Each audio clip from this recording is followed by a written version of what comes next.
Nathan Griffin walked into the restaurant, with the smell of engine grease still faint on his hands, looking for table 7. He found it. He stopped mid-step, one hand still on the back of an empty chair. Julia Hartman sat there, hands folded on the white cloth, the same woman he had reported to every week for 14 months.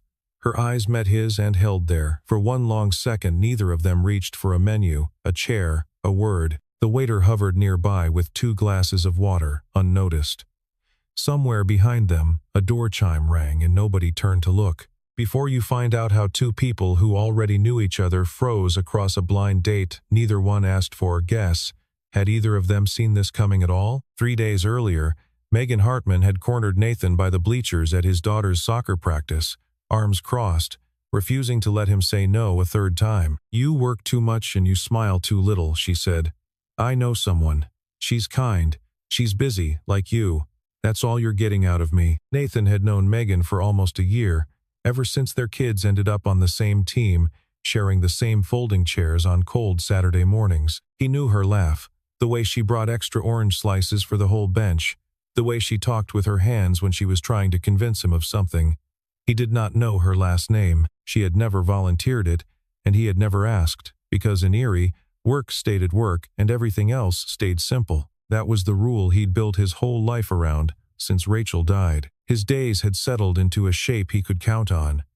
Up before dawn, Sadie's lunch packed the night before, the yard by 6, home by 5 unless a shipment ran late, dinner together most nights at the same scratched kitchen table Rachel had picked out at a flea market the year they got married. He'd built the routine on purpose, brick by brick, because a life with no surprises in it was a life that couldn't be taken away from him twice. He almost said no again, the way he had the first 2 times. Then Sadie, 9 years old and stubborn in a way that reminded him painfully of her mother, looked up from tying her cleats and said, "You should go, Dad.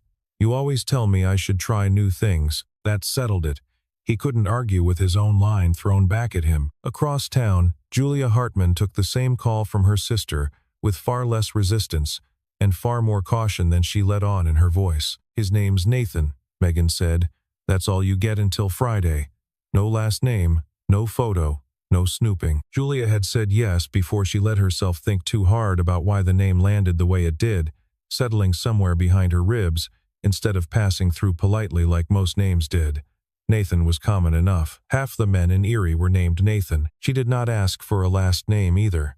She told herself it was because she liked surprises, when the truth sat closer to the opposite of that she didn't want to know, in case knowing made her hope for something she had spent 14 months training herself not to hope for. She had taken the regional director post at Great Lakes Freight and Logistics 14 months earlier, and from her first week, she had made the Erie terminal her own, the busiest, the most complicated yard in the entire region, the one that needed someone watching it closely and often.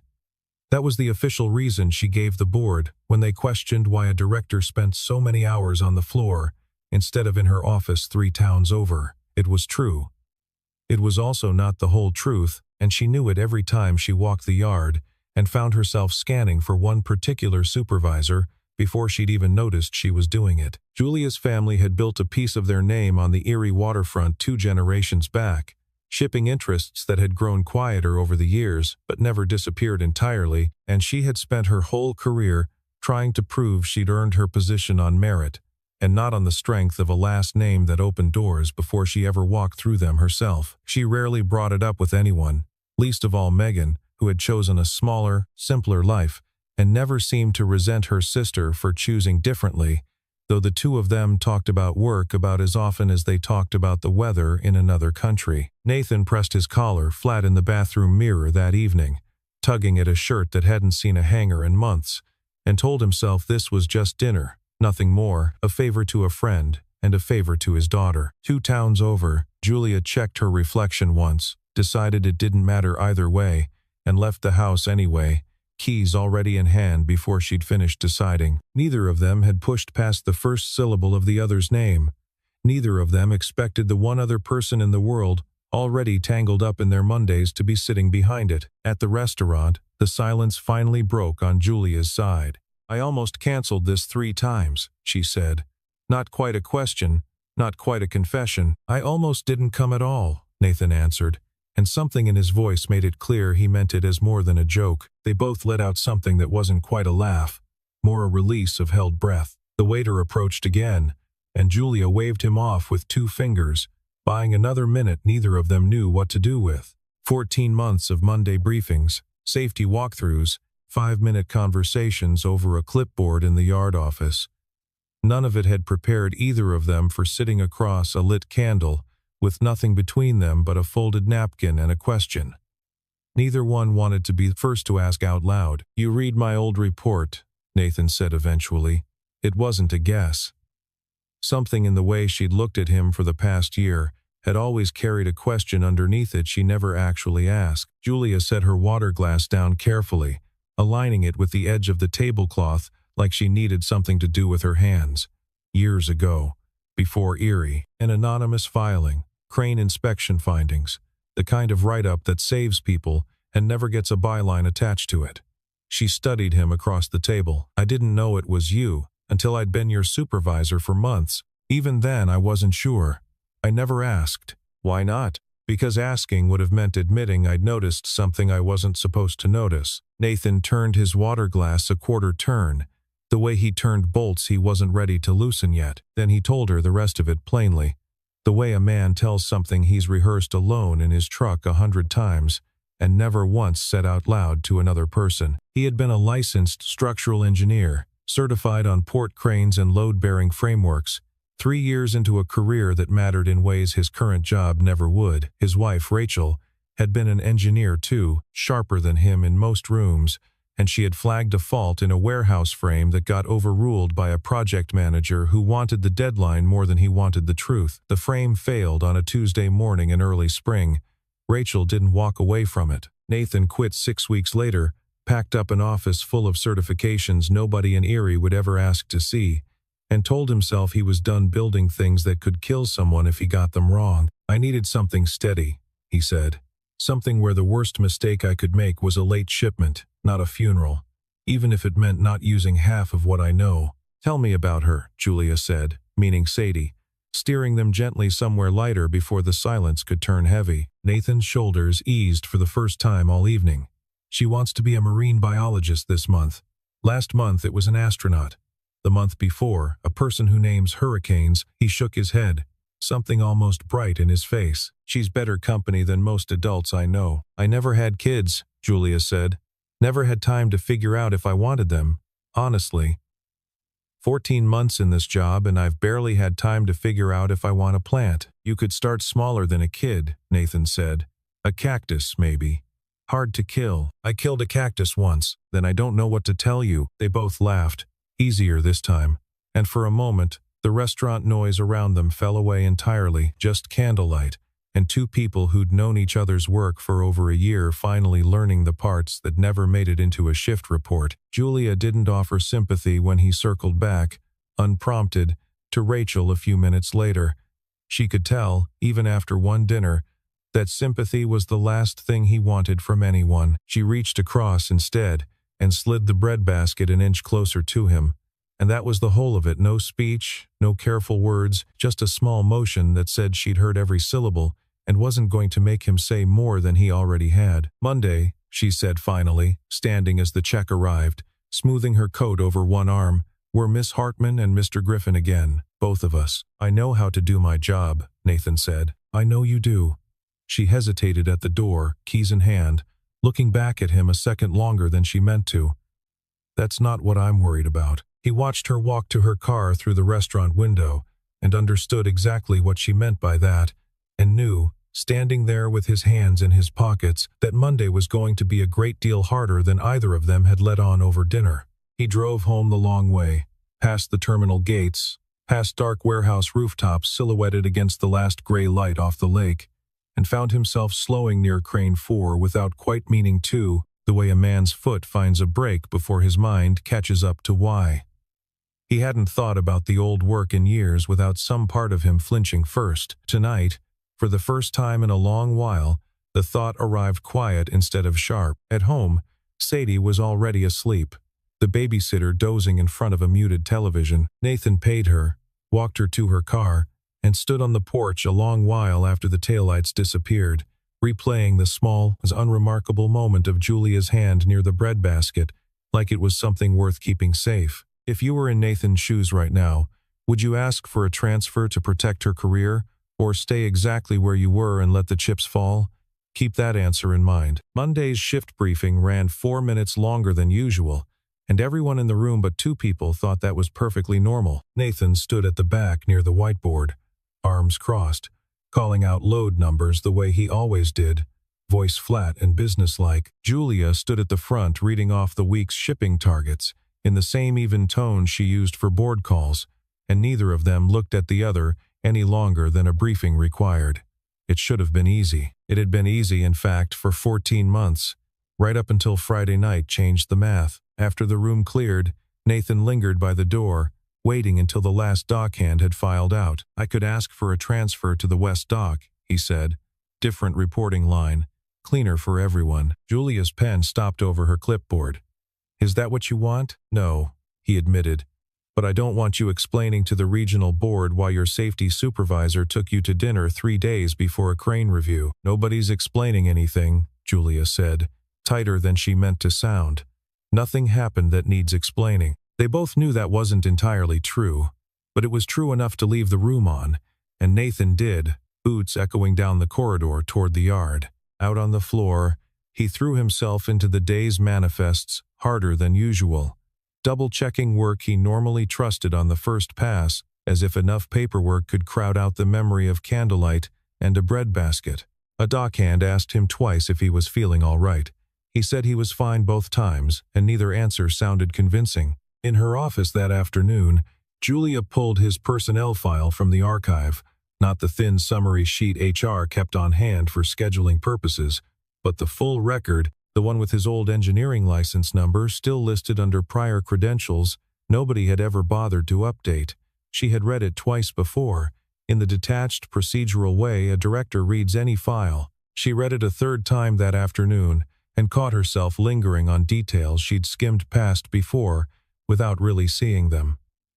2 commendations, a resignation letter exactly 3 lines long, no explanation attached to any of it. She closed the folder before she could let herself read it a 4th time. She had spent 14 months keeping exactly the right distance from Nathan Griffin, measuring it out carefully like a woman balancing something fragile. One dinner, and the distance had a crack running through it she couldn't quite plaster back over, no matter how many files she reread, or how many times she told herself Monday would fix it. She caught herself, late that evening, standing at her office window looking down at the empty yard, Crane 4's outline dark against the dusk, and asked herself honestly whether the extra hours she'd been logging at this terminal for 14 months had ever really been about the shipping numbers at all. She didn't have an answer she liked, so she turned off the light and went home instead of sitting with it any longer. By Wednesday, Julia found herself on the yard floor more than her own calendar called for, watching Nathan work the way she hadn't let herself watch before. Not for competence, she already knew he had that in spades,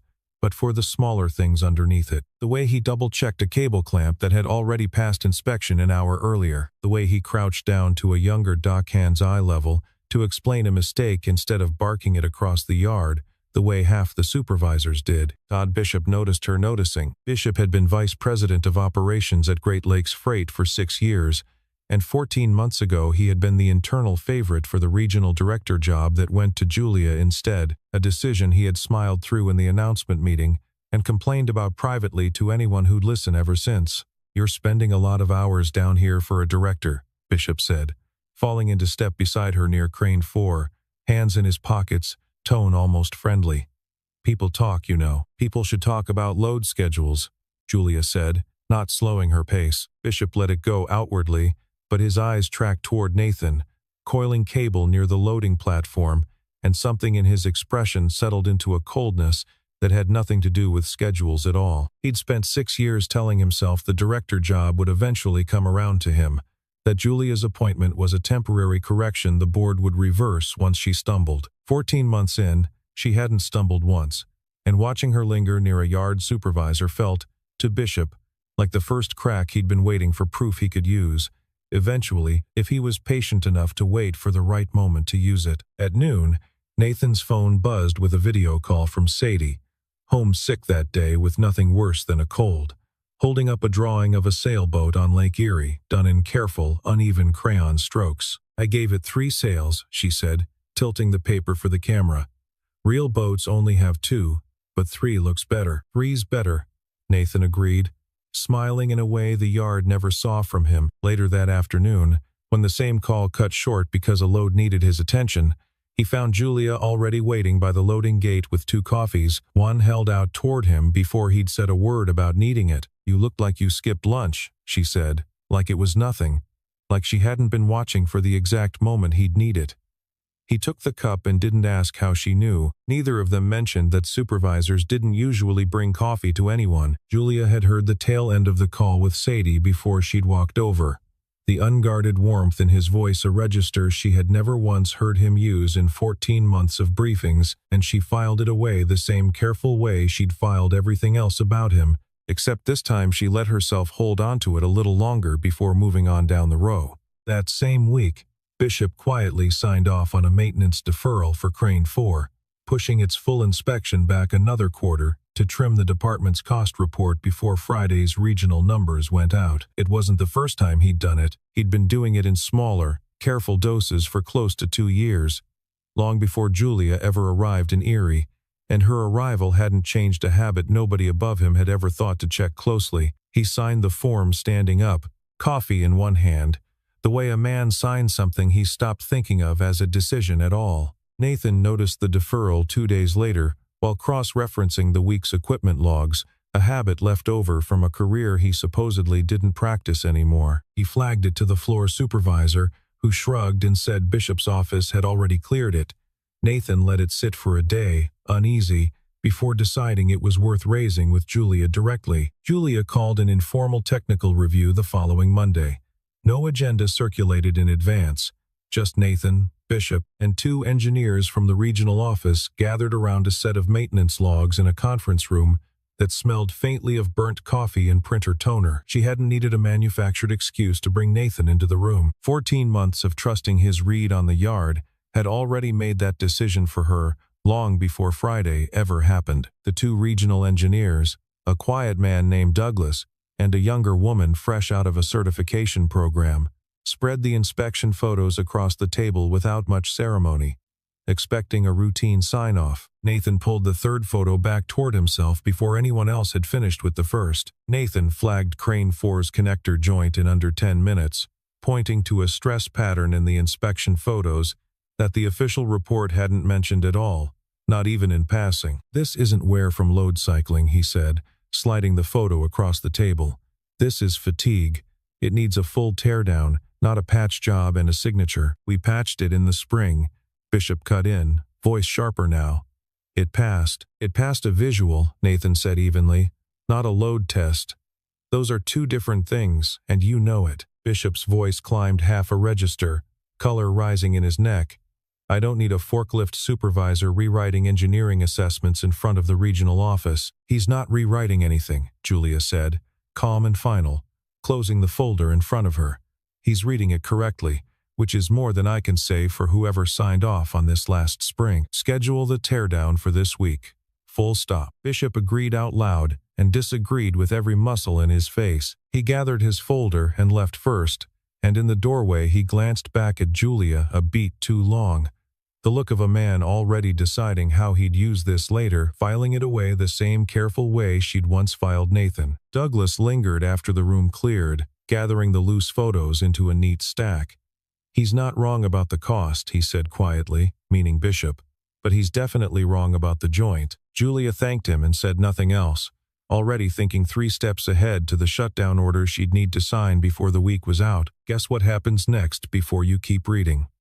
Would you have trusted the numbers on the page, or the man who'd been signing off on them for years without question?" That night, well past midnight, a warning alarm sounded on Crane 4's control panel for 11 full seconds before it cut off on its own. The graveyard crew barely registered it over the wind coming off the lake, and nobody logged the incident in the shift report. By the time the morning shift clocked in, the alarm history showed nothing at all, as if it had never gone off in the first place. Nathan heard about it secondhand from a dockhand smoking near the gate at the time, and something about the way the man described it didn't sit right with him at all. He went looking for the one person in the yard who'd been there longer than the alarm system itself had existed. Walt Sanborn had run the yard crew at Great Lakes Freight for 31 years and had 6 months left before retirement, a date he counted down out loud more often than anyone cared to hear. He kept a small spiral notebook in his jacket pocket that nobody had ever asked to see, mostly because nobody remembered it existed at all. "You didn't hear this from me," Walt said, sliding the notebook across a workbench in the equipment shed, voice low even though they were alone. "But I've been keeping my own log since Bishop started asking me to sign inspection sheets for work I never actually did, 3 times over 2 years. I always meant to say something. Kept telling myself I'd say it after I retired, once it couldn't cost me my pension." The shed smelled like grease and cold metal, one bare bulb swinging faintly overhead every time a truck rumbled past outside. Nathan flipped through pages of dates and initials, cross-referenced against maintenance records that told a much cleaner story than the truth ever had. "Why tell me now, Walt? Because you're the only one who ever looked twice at that crane and didn't stop looking," Walt said, closing the notebook gently, like it was something fragile. "I trust you'll do something with it. I never had the nerve myself." Nathan drove straight to Julia's house that night, notebook in hand, headlights cutting through fog rolling in off the lake, radio off, the whole drive silent except for the wipers clearing a fine mist off the windshield. He didn't rehearse what he'd say. Some things didn't need rehearsing anymore. She opened the door in a coat thrown over pajamas, immediately alert at the sight of his face. He didn't come in as a man who'd taken her to dinner 4 days earlier. He came in as an engineer who had already lost someone once to a report nobody wanted to hear. They sat at her kitchen table until 2 in the morning, cross-checking Walt's notes against 2 years of maintenance filings, coffee going cold between them, and somewhere around the 40th page, Julia looked up at him and understood, fully and without a shred of doubt left, that every instinct she'd trusted about this man for 14 months had been earned, never imagined. "I'm pulling Crane 4 offline first thing," she said, closing the notebook.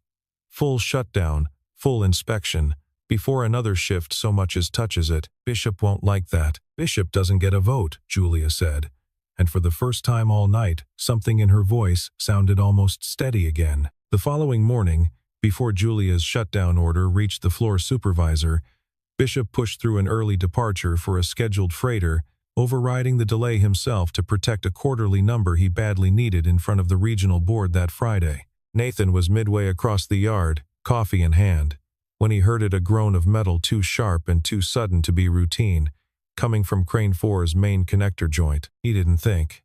He ran, shouting the evacuation call before his brain had fully processed what his ears already knew, waving 2 dockhands clear of the swing radius seconds before the load shifted overhead. Dust sifted down from the joint in a fine gray curtain, catching the morning light for a half-second before the crack widened. The joint gave with a groan that echoed off the warehouse walls, the boom dropping 6 feet before the emergency brake finally caught it, cargo swinging wide over empty concrete, instead of over anyone's head. Nathan was already calling out shutdown sequences before the dust had settled, directing the crew with the flat, exact voice of a man who had spent years training for precisely this kind of second. Nobody was hurt. Nobody came anywhere close. Julia arrived at a dead run, breath ragged, coat unbuttoned, and found Nathan standing at the base of the crane, hands still shaking slightly at his sides, staring up at the bent connector joint like it was a wound he recognized on sight. She didn't say anything about the last 4 days, didn't say anything at all at first. She looked at what he'd just done and understood, watching him work through the aftermath, that she had never actually seen the full shape of what he used to be until this exact moment on this exact morning. Bishop reached the scene minutes later, already talking, already assembling the story he needed. "Equipment failure," he said, spreading his hands. "These things happen. We'll file it as a mechanical fault and move forward." "It's not a mechanical fault," Nathan said, turning to face him fully. "It's a maintenance record you falsified twice, and a shutdown order you overrode this morning to protect a shipping number." Bishop's face cycled through 3 expressions before settling on outrage. "That's a serious accusation from a forklift supervisor." "He's not a forklift supervisor," Julia said, stepping between them, voice carrying across the yard. He's the only reason nobody's in an ambulance right now. Walt's notebook is already on my desk. Todd, so is your shutdown override. Time stamped an hour before this happened. For the first time since Julia had known him, Bishop had nothing ready to say back. Later that afternoon, after the site had been cleared and the incident report filed, Julia found Nathan sitting on the tailgate of a maintenance truck, elbows on his knees, hands finally steady, but his face still pale under the yard lights. She didn't say anything about the report or the board or Bishop. She sat down next to him, close enough that their shoulders touched, and let the quiet do what neither of them had the words for yet. "It's the second time," Nathan said eventually. "First time I couldn't stop it. This time I could." Julia didn't tell him it wasn't the same. It wasn't, and they both knew it, and some things didn't need saying out loud to be true. The regional board convened an emergency session 2 days later, and Julia walked in with Walt's notebook, the falsified inspection sheets, Nathan's technical report, and the crane's own maintenance history laid out in a folder thick enough to end most arguments before they started. Bishop tried anyway. He spent the first 10 minutes attacking the credibility of the evidence itself, questioning Walt's memory, questioning whether a yard supervisor with no current engineering license had any standing to override a signed inspection at all. The board chair let him finish without interruption, the way a good chair lets a man talk himself into a corner. Then, when that line failed to land, Bishop pivoted to attacking the people who'd gathered the evidence in the first place. "I think it's worth asking," he said, looking directly at Julia across the long table, "how objective this whole investigation really is, given that our regional director had dinner with this particular supervisor last Friday. People downtown saw them together. The room went quiet in the specific way. Rooms go quiet when someone has said something true and ugly in the same breath." Julia didn't flinch. She let the silence sit for exactly as long as she needed it to. "I had dinner with a man I didn't know worked for me until I sat down across the table from him," she said, evenly, meeting every eye in the room one at a time. "What I'm presenting today is a connector joint that failed under load, 2 years of falsified inspection reports, and a shutdown order you personally overrode yesterday morning to protect a number on a spreadsheet. None of that has anything to do with where I ate dinner on a Friday night. If you'd like to discuss my personal life, instead of the safety of this yard, Todd, I'm happy to let the board decide right now which one of us should actually be answering questions today." Nobody spoke for a long moment. Then the board chair asked Bishop to leave the room, and the vote to suspend him pending a full investigation took less than 5 minutes to close. Before the meeting adjourned, the same board offered Nathan a newly created position, regional safety and structural advisor, full authority to review every crane and frame in the district, a role built almost entirely around the exact expertise he'd spent 3 years trying to walk quietly away from. He didn't answer right away. He looked at Julia first, and she gave him nothing but a small, steady nod, the kind that said the choice was entirely his to make, and she'd respect whatever he decided either way. "I'll take it," Nathan said finally. "On one condition. Every inspection gets a name attached to it from now on. No more anonymous reports nobody has to answer for later." The board agreed without argument. Walking out of the boardroom, Julia fell into step beside him, close enough that their shoulders nearly touched, and for the first time all week, neither of them worried about who was watching. "You didn't have to take it," she said quietly. "I know," Nathan said. "I wanted to. That's different." She let that sit between them the rest of the walk to the elevator, and it felt, for the first time since the crane joint had cracked, like something settling back into place instead of coming apart. That weekend, Megan called Julia's cell while flipping through the Erie paper's local section over breakfast, a short 2-paragraph item about a dockyard crane failure narrowly avoided, crediting terminal supervisor Nathan Griffin by name for the quick call that kept anyone from getting hurt. "Nathan Griffin," Megan said slowly, the paper still open in front of her. "Julia, that's not the guy from the soccer bleachers, is it?" Julia let the silence answer for her a second too long to pass as nothing. "You have got to be kidding me," Megan said. "You've known him this whole time? You let me set up a blind date with someone who already works for you, and you said nothing?" "I didn't know his last name when you called," Julia said. "Neither did you, apparently, or you'd have said something first." They met at Megan's kitchen table 2 days later, all 3 of them, and Megan spent the first 10 minutes somewhere between stunned and genuinely offended before it tipped. slowly, into something closer to relief than anger. 14 months, she said, shaking her head at both of them across the table. You two worked together for 14 months, and neither of you ever said a single word to me about it. I didn't tell you what I do for a living, Julia admitted, because I wanted you to like me for something other than my title. Even you. Even my own sister. And I don't talk about the job I used to have, Nathan said, turning his coffee mug slowly in his hands, because it's the last thing I ever built with my wife. I wasn't ready to hand that story to anyone at the bleachers, not even to someone I liked as much as you. Megan looked at them both a long moment, then laughed, short and disbelieving, shaking her head at herself now instead of them. So, I didn't actually set anyone up at all. I just finally forced the two of you to say it out loud. You did more than that, Julia said. You were right about him before either of us was ready to admit it. Megan pointed a fork at her sister. I'm always right. You two just take longer than most people to catch up. Nathan laughed for real this time. The first easy laugh either woman had heard from him all afternoon, and Megan seemed to file that away too, satisfied, like she'd finally gotten the reaction she'd been fishing for since the bleachers. Sadie met Julia properly a week later.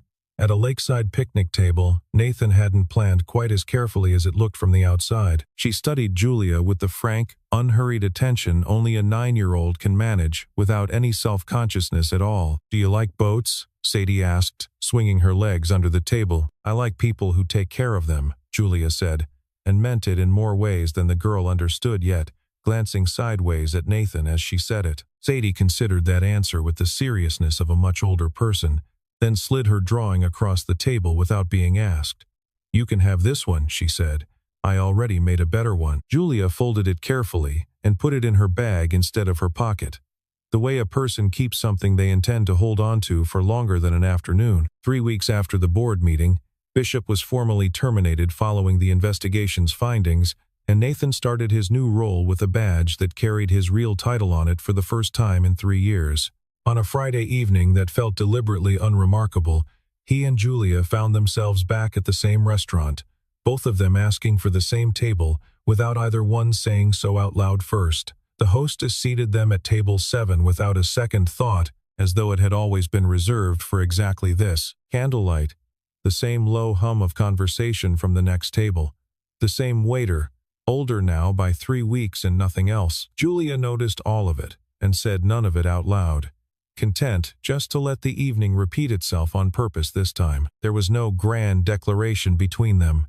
There didn't need to be one anymore. Julia set her hand flat on the white tablecloth, the same gesture from the first night, except this time it wasn't an accident, and it wasn't a question either. Nathan looked at it for a moment. 3 years since he'd let himself reach for anything without calculating the cost first, and then he covered her hand with his, steady, unhurried, like a man setting down something heavy he'd been carrying a long way, without ever once setting it down. Outside, the lake wind picked up faintly against the window, the same wind that had carried fog to Julia's porch the night Nathan showed up with Walt's notebook, was the same wind that came off Crane 4 every morning at shift change. Neither of them mentioned any of it. They didn't need to. It was simply there now, part of the ordinary weather of their life together, no longer something either of them had to brace against. His phone buzzed once in his pocket. A text from Megan. Sadie's asleep at my place. Don't rush back. Finish your dinner for once in your life. He read it, smiled, and put the phone away without checking it again. It had taken them 14 months to stop being strangers to each other in every way that mattered, and one poorly kept secret from a well-meaning sister to finally stop pretending they still were.